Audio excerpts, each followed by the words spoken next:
Il y a quelques semaines, je vous expliquais quel était selon moi le meilleur écosystème Apple à avoir en 2025. Il comprenait de très beaux produits, mais pas forcément les derniers modèles. Et justement, moi je trouve que c'est toute la puissance d'un écosystème bien construit. Chez Apple, la continuité entre les appareils est une force reconnue depuis longtemps. Il est possible de profiter d'une intégration fluide et de fonctionnalités avancées, même avec des appareils qui commencent à dater. Et alors, dans cette histoire, quid de Google? Parce qu'en réalité, c'est vrai qu'en tant que créateur, on a tendance à beaucoup parler de l'écosystème Apple, mais pour le coup, il y a un écosystème qu'il ne faut pas sous-estimer, c'est bien l'écosystème Google, et ça, il faut qu'on en parle. Avec les smartphones Pixel, les montres connectées, les téléviseurs et bien d'autres produits, l'écosystème Google offre, selon moi, une flexibilité intéressante. Mais contrairement à Apple, où tout fonctionne de manière quasi automatique, ici, il faut prendre le temps de bien le construire en choisissant les bons produits adaptés à ses usages pour en tirer le meilleur parti. Mais avant de débuter cette vidéo, je vous invite à vous abonner à la chaîne.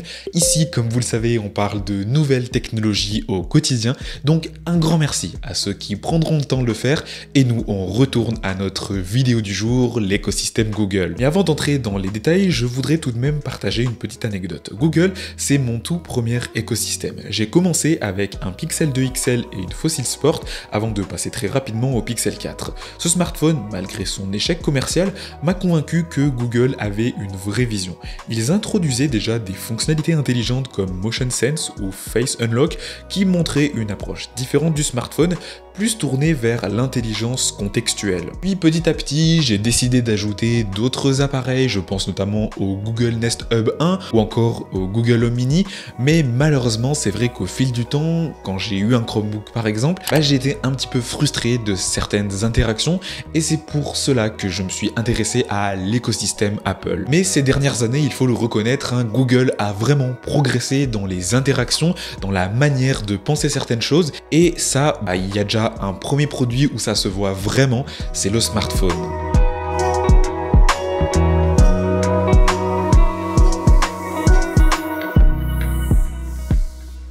Au moment où je tourne cette vidéo, les deux dernières générations de Pixel sont les Pixel 8 et Pixel 9. Et autant vous dire que ce sont d'excellents smartphones. Le Pixel 8 en particulier représente pour moi l'incarnation du smartphone parfait. Pas trop cher, intelligent, compact, autonome et surtout parfaitement conçu. Pour en avoir le cœur net, j'y ai mis ma carte SIM personnelle et clairement, il a tout ce qu'il faut pour être le smartphone idéal au quotidien. En plus de ça, Gemini, l'intelligence artificielle de Google, est parfaitement intégrée. Vous pouvez tout lui demander et son principal avantage par rapport à ChatGPT, Perplexity ou Mistral, c'est qu'elle bénéficie de l'écosystème Google. Cela permet de créer des interactions puissantes entre les différents services de la marque, rendant l'expérience encore plus fluide et intuitive. D'ailleurs, sur ma chaîne, récemment, j'ai sorti une vidéo où je vous explique comment j'utilise moi Gemini au quotidien, donc si jamais le sujet vous intéresse, n'hésitez pas à aller voir la vidéo. Après, si vous cherchez ce qui se fait de mieux chez Google, le Pixel 9 Pro est une option incontournable.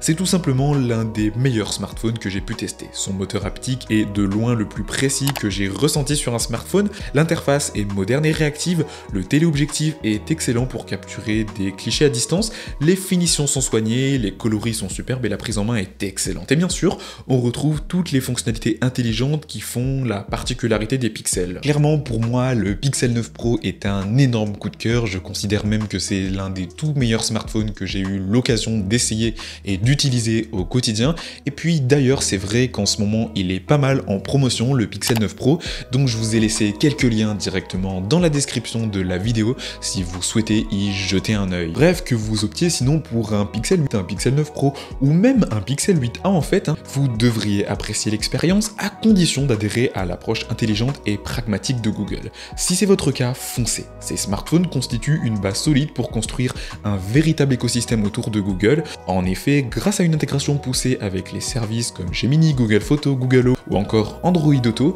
vous pouvez facilement synchroniser tous vos appareils et centraliser vos usages. L'écosystème Google offre une flexibilité que j'adore parce que tout s'adapte à vos besoins. Et justement, après le smartphone, pour construire un écosystème, il y a un deuxième produit qui vient naturellement, c'est la montre connectée. Et pour le coup, moi j'ai deux propositions à vous faire, dont une qui m'a vraiment convaincu à l'utilisation.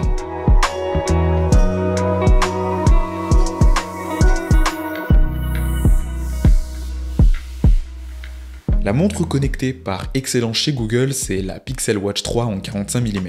Elle frôle la perfection. Elle est autonome, son design est particulièrement réussi et son format arrondi est parfaitement exploité. Wear OS offre une expérience fluide et agréable et l'intégration avec Fitbit est tout simplement impeccable. Franchement, cette montre m'a vraiment convaincu à l'usage et oui, comparé à une Apple Watch série 10 qui peine à tenir une journée complète, il faut le reconnaître, Google propose ici avec ce format 45 mm une autonomie d'environ 2 jours et demi selon mon expérience. Un vrai point fort pour une smartwatch haut de gamme. Honnêtement, j'ai vraiment, moi, adoré l'expérience avec cette Pixel Watch 3 et malgré le fait que j'ai eu un souci avec cette dernière, pour moi, cette Pixel Watch 3 a tout pour être l'Apple Watch d'Android. Google a réussi à proposer une montre qui s'intègre naturellement à son écosystème avec une expérience utilisateur à la fois fluide et intuitive. Maintenant, son prix reste un frein. Elle coûte plus de 400 € hors promotion, ce qui peut être un investissement conséquent. Pour ceux qui veulent une alternative plus abordable, la Pixel Watch 2 est, selon moi, le meilleur choix à faire. Même si elle possède quelques fonctions en moins par rapport à la Pixel Watch 3 en 41 mm, elle reste une excellente option. Surtout qu'elle est régulièrement en promotion, on l'a récemment vue à environ 200 € sur Amazon. À ce prix-là, franchement, foncez les yeux fermés. En tout cas, moi je trouve que la Pixel Watch incarne une vision de la montre connectée que j'aime beaucoup. Bien sûr, cela mérite encore quelques améliorations, elle n'est pas 100% parfaite, mais honnêtement, moi c'est vrai que je considère que c'est tout de même l'une des meilleures montres connectées sur Android. Maintenant que l'on a choisi le smartphone et la montre connectée, il est temps d'aller plus loin. Parce que, comme vous le savez, ce qui fait véritablement la force de Google, ce n'est pas seulement son hardware, mais aussi et avant tout son software. Et c'est là que l'écosystème Google prend tout son sens.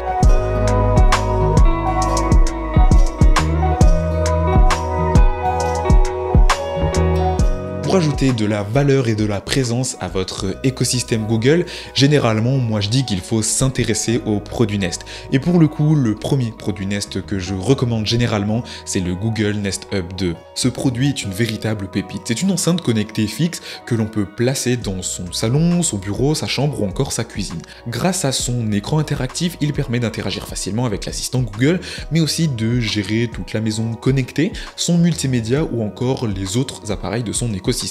Il fait office de centre de contrôle, affichant en temps réel des informations utiles et permettant d'exécuter des commandes rapidement sans avoir besoin de sortir son smartphone en fait. Et honnêtement, si vous avez un abonnement YouTube Premium, donc qui comprend YouTube Music, et que vous utilisez régulièrement la fonction Cast, vraiment, cet appareil va devenir un indispensable chez vous. Pouvoir écouter de la musique tout en ayant les informations des morceaux à l'écran, lancer une vidéo YouTube en cuisinant pour suivre une recette, afficher son agenda du jour dès le réveil ou même utiliser l'appareil comme un cadre photo, ce sont autant d'usages qui simplifient le quotidien et rendent l'expérience fluide.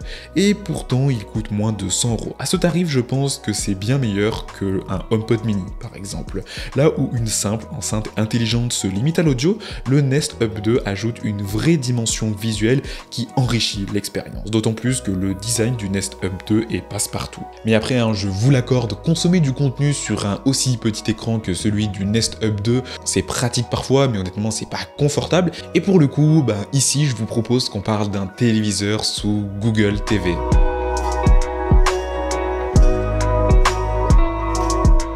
Cela fait bientôt un mois que j'utilise au quotidien un téléviseur sous Google TV et honnêtement, c'est un vrai plaisir. La valeur ajoutée en fait n'est pas forcément révolutionnaire, mais elle est suffisante pour enrichir encore davantage un écosystème Google. Avec le téléviseur Sharp 55 FQ5EG, on a un modèle abordable doté d'un bon système audio et surtout d'un OS Google parfaitement intégré. On retrouve YouTube, YouTube Music, le Play Store, la fonction Cast et une multitude d'applications tierces. Tout est fluide, accessible et cohérent avec les autres appareils de l'écosystème. Ce que j'apprécie particulièrement, c'est que Google TV trouve un équilibre intéressant entre Fire TV OS, qui peut vite sembler brouillon, moi je trouve, et TV OS d'Apple, qui reste la référence en matière d'interface premium.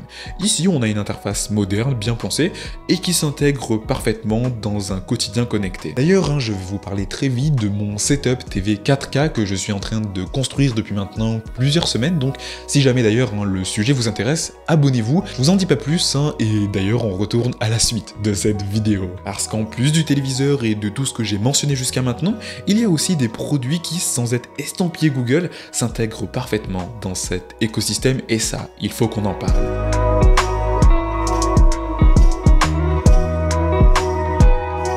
Si vous êtes arrivé jusqu'à ce moment de la vidéo, vous avez remarqué que j'ai pas parlé d'ordinateur, de tablette ou encore d'écouteurs, qui sont pourtant des produits qui sont essentiels dans un écosystème.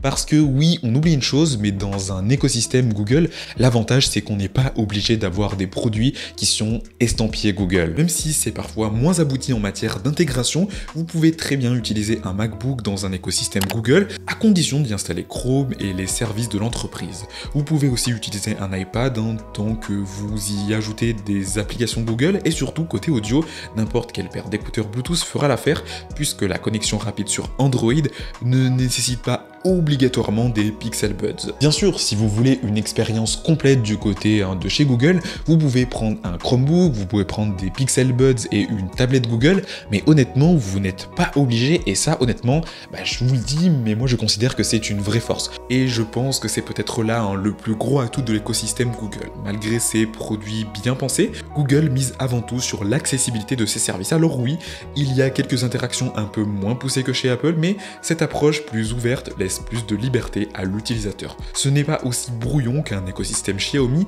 mais ce n'est pas aussi fermé qu'un écosystème Apple. C'est un équilibre intéressant qui s'adapte à différents usages. Pour ma part, j'avoue que je bascule souvent entre l'écosystème Apple et Google, car chacun a ses forces et ses limites. Mais ce qui est sûr, c'est que l'écosystème Google offre bien plus de maîtrise à l'utilisateur, et ça, franchement, c'est un gros point positif, je trouve. Dans tous les cas, si vous souhaitez plus d'informations sur les produits que j'ai évoqués dans cette vidéo, n'hésitez pas à consulter la description de la vidéo, et puis si jamais vous souhaitez partager votre expérience ou votre opinion sur l'écosystème Google en commentaire, n'hésitez pas. Et puis moi je vous invite à vous abonner à la chaîne et à mettre un like si cette vidéo vous a plu.